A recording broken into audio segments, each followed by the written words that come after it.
கலை மனிதனாக பிறந்த ஒவ்வொருவனும் அள்ளி அள்ளி பருக வேண்டிய அமிர்தமடாது. என் கலைச்சேவை தெரிந்து கொள்ள உன் படிப்பு மட்டும் போதாது தம்பி, நல்ல அனுபவம் வேண்டும். அனைவருக்கும் வணக்கம். முதல் மரியாதை நிச்சயமா 3 தலைமுறை ஆயிடுச்சு அந்த படம் ரிலீஸ் ஆகி. இன்னைக்கு வரைக்கும் அந்த படத்திற்கான மரியாதை அப்படியே இருக்கு. அதனாலதான் இன்னைக்கு வரைக்கும் நம்ம பாரதி ராஜா அவர்களை இயக்குனர் இமயம் அப்படின்னு சொல்லி கொண்டாடிக்கிட்டே இருக்கு இந்த தமிழ் சமூகம். நிச்சயமா இன்னும் பார்க்காத வகை இந்த தலைமுறை சார்ந்தவர்கள் இன்னும் நிறைய படங்கள், இப்போ கில்லி இந்த மாதிரி படங்கள்லாம் நிறைய ரீரிலீஸ் பண்றாங்க, சந்தோஷம். முதல் மரியாதை போன்ற படங்களும் ரீரிலீஸ் ஆகணும். குறைந்தபட்சம் சினிமா லவர்ஸ் இருக்காங்கல்ல, அவங்களுக்காவது இந்த படங்கள்லாம் நம்ம ரீரிலீஸ் பண்ணணும். தயவு செஞ்சு it's one of the best classic, Tamil சினிமாவில் இருக்கிற one of the best movie அப்படின்னு சொல்லலாம். உன்னதமான படங்களை நம்ம வரிசைப்படுத்தணும் அப்படின்னா முதல் மரியாதை நிச்சயமா நிற்கும். ஏன்னா எல்லாருமே ஜாம்பவான்கள். ஒரு பக்கம் பாரதி ராஜாவுடைய 8வது படம் ரிலீஸ் ஆகி இந்த வருஷத்தோட 39 வருஷம் ஆயிடுச்சு. 1985 படம் ரிலீஸ் ஆகுது. ஐ திங்க் ஆகஸ்ட் 2 நினைக்கிறேன் தேதி, எனக்கு சரியா ஞாபகம் இல்லை. இன்னைக்கு வரைக்கும் கணக்கு பண்ணோம்னா 39 இயர்ஸ், கிட்டத்தட்ட 3 தலைமுறைகளை கடந்துருச்சு. ஏதேனும் ஒரு வகையில அந்த படத்தை பத்தி நம்ம தொடர்ந்து இந்த 3 தலைமுறையாக ஒன்று பேசிக்கிட்டு இருப்போம், யாராவது பேசி கேள்விப்பட்டிருப்போம், இல்ல யாராவது எழுதி படிச்சிருப்போம். ஏதேனும் ஒரு வகையில் அந்த படம் சார்ந்து விவாதங்கள் நிகழ்ந்த வண்ணமாக இருக்கும். அதுவும் இல்லையா, அந்த இசையை நம்மால் ஒருபோதும் நம்ம அப்படி மறுதளிச்சுட்டுலாம் போயிடவே முடியாது. இளையராஜா அவர்களும் இந்த படத்துல தான் மலேசியா வாசுதேவன் அவர்கள் உள்ள வராங்க.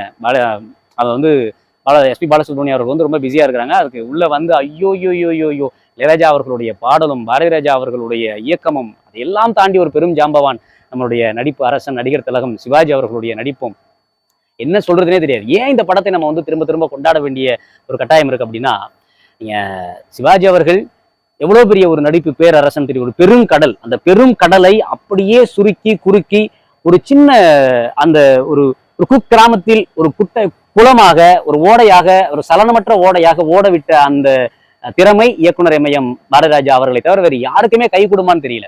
அதையெல்லாம் தாண்டி பாரதி ராஜா அவர்களுக்கு இது 8வது படம். ஆனா இயக்குனர் நம்ம நடிகர் திலகம் சிவாஜி அவர்களுக்கு இது 297வது படம். எத்தனாவது படம்? 297வது படம். 300 படத்துக்கு 3 படம் தான் கம்மி. 300 கிட்டத்தட்ட 300 படங்களை நெருங்கி கொண்டிருக்கக்கூடிய ஒரு நடிகர், ஒரு ஜாம்பவான், அவ்வளோ பெரிய ஒரு நடிப்பு ஆளுமை. அவரை இந்த படத்துல வேலைவான விதம் நிறைய நம்ம இன்டர்வியூஸ்ல பார்த்துருப்போம். தொடர்ந்து அது சார்ந்து பேசிட்டே இருப்பாங்க. சிவாஜி அவர்களை இங்க நடந்து போங்க, அங்க நின்று சிரிங்க, அங்க நின்று பேசுங்க அப்படின்னு சொல்லலாம். அது எல்லாம் இப்படிதான் அந்த படம் எடுத்தாங்கன்னு சொல்லுவாங்க. ஆனா நீங்க ஓவராலா அந்த மூவிஸா பாக்குறப்போ உங்களால் மலைச்சாமியை அப்படியே கொண்டாடாமல் இருக்கவே முடியாது. அந்த அளவிற்கு அந்த கதாபாத்திரத்தோடு ஒன்றி இருப்பார்கள். ஸோ என்ன இயக்குனர்கள் ரொம்ப தெளிவான சிந்தனையோடு இருக்கும் பொழுது நிச்சயமாக கதாபாத்திரங்கள் அவர்கள் நீங்க வெரைட்டி ஆஃப் ஆக்டிங் மெத்தட்ஸ் இருக்கு. நீங்க மெத்தட் ஆக்டிங் அப்படி இப்படிலாம் சொல்றோம் இல்லையா, நீங்க அதெல்லாம் தாண்டி நீங்க இயக்குனர்கள் கதாபாத்திரத்தில் ரொம்ப தெளிவா இருக்கிறப்போ நிச்சயமா அதான் சொல்றேன், எனக்கு என்ன கதாபாத்திரனே புரியலடா ராஜா, என்னன்னு கரெக்டா சொல்லுன்னு சொல்லி நிறைய முறை சிவாஜி அவர்கள் கேட்டும், ஆனா நீங்க என்ன நம்புங்கண்ணே, என் மேல நம்பிக்கை வச்சு நீங்க நடந்து வாங்கினே, நீங்க அங்க நில்லுங்கண்ணே, இங்க சிரிங்கண்ணே அப்படின்னு சொல்லி அதையெல்லாம் ஒன்று சேர்த்து கடைசியில ஒரு ஆகச்சிறந்த படமாக கொடுத்திருப்பார்கள். ஒரு பக்கம் மலைச்சாமியாக சிவாஜி அவர்கள், இன்னொரு பக்கம் அப்படியே மீன் ஒரு பஞ்சம் படைக்க வர்ற ஒரு பரிசல்காரியாக, ரவிக்கை இல்லாமல் வெறும் சீலையை உடுத்தி கொண்டு குயிலாக நம்ம அனைவருடைய மனதையும் திருடி விட்டு செல்லும் பேரழகு பெட்டகமா இருக்காங்க அந்த அம்மா, ராதா அம்மா அவர்கள். அப்படி இன்னைக்கு வரைக்கும் ராதா அம்மாவுடைய பேரழகு நம்மளை இன்னைக்கு படம் பார்த்தாலும் நம்மளை கொள்ளை கொள்ளாமல் இருக்கவே இருக்காது. அப்படிப்பட்ட ஒரு பேரழகி. இந்த அழகுக்கு மத்தியில் ஒரு பெரும் முரணாக, ஒரு பொல்லாத பொம்பளையாக, பொன்னாத்தாளாக வடிவுக்கரசி. இப்படி சொல்லிக்கிட்டே போகலாம். ஒரே ஒரு சின்ன அந்த செவிலியோட அப்பாவா போற அந்த வி.கே. வீராசாமியா ராமசாமியா எனக்கு ஒரு சாமி, எனக்கு ஒரு உண்மை தெரிஞ்சாகணும் அப்படிங்கிற ஒரு டைலாக பேசி அது அப்படி ஒரு கதாபாத்திரம்.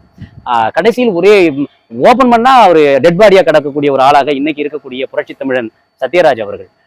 அவருக்கு ஒரு பிளாஷ் கட். அப்படி ஒவ்வொரு இடத்துலையுமே திருமணமாகாத ஒரு நடுத்தர வயதை சார்ந்த ஒரு உயர்சாதி ஒரு ஆளாக இந்த மலைச்சாமிங்கிற ஒரு கதாபாத்திரத்தை சிவாஜி அவர்கள் அவ்வளவு கணக்கச்சிதமா பண்ணியிருப்பாரு.